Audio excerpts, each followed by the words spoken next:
My name is Tyson. I'm a resident here at Georgetown Prep, and I'm from Philadelphia, Pennsylvania. I decided to become a boarding student at Prep because of the amazing campus, athletics, and academics. The thing that helped me the most at boarding school is the structure. Coming into the room, welcome in. We got our workspace right here. We got the bed.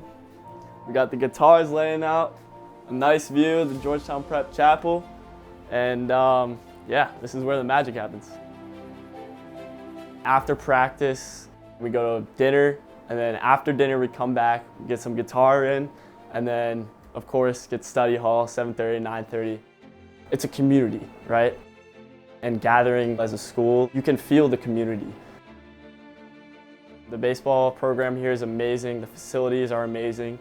You have a baseball field open literally whenever you want. It's open just to us, it's not open to the public, and it's honestly just a great bonding experience. My plan for next year is I'm going to college at Fairfield University to play Division I baseball. Part of that is credit to Prep. A lot of people have never been away from home, so I'm very grateful for Prep that they've provided me an experience of college before college.